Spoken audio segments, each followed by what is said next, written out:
আজকে আপনাদেরকে বাংলা ধারাবাহিকে 3টি নতুন খবর জানিয়ে দেব। তার মধ্যে একটি খবর শুনলে আপনারা সবাই খুবই খুশি হবেন। বহুদিন পর আবারও নতুন ধারাবাহিকে ফিরতে চলেছেন অভিনেত্রী সোলাঙ্কি রায়।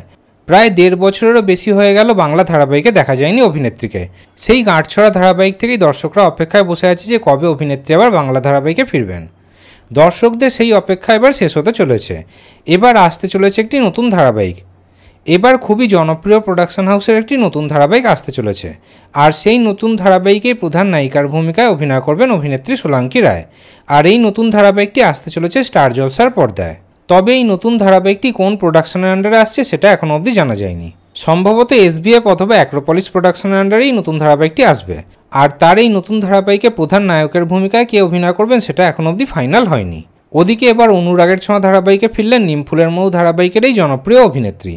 কথা হচ্ছে বাবুর মায়ের ব্যাপারে, অর্থাৎ অভিনেত্রী অরিজিতার ব্যাপারে। অভিনেত্রী অরিজিতাকে এই মুহূর্তে তেঁতুল পাতা ধারাবাহিকে অভিনয় করতে দেখা যাচ্ছে। তেঁতুল পাতা ছাড়াও এবার অনুরাগের ছোঁয়া ধারাবাহিকে রুডির মায়ের ভূমিকাতে অভিনয় করছেন অভিনেত্রী অরিজিতা। এদিকে আবার বাংলা টেলিভিশনে দর্শকদের জন্য একটা খারাপ খবরও আছে। খবর পাওয়া যাচ্ছে যে শুভবিবাহ ধারাবাহিকটি নাকি এবার শেষ হতে চলেছে। খবর পাওয়া যাচ্ছে যে এপ্রিল মাসের মধ্যে নাকি ধারাবাহিকের শুটিং শেষ হয়ে যাবে, আর মে মাসেই নাকি ধারাবাহিকটি শেষ হতে চলেছে। যত দিন যাচ্ছে শুভবিবাহ ধারাবাহিকে টিআরপি কমছে, সেই কারণে নাকি চ্যানেল এবং প্রোডাকশন হাউস ধারাবাহিকটিকে চালাতে চাইছে না।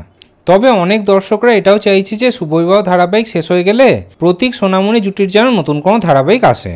তাহলে এই 3টি খবরের মধ্যে কোন খবরটি আপনাদের বেশি ভালো লাগলো কমেন্টে অবশ্যই জানাবেন।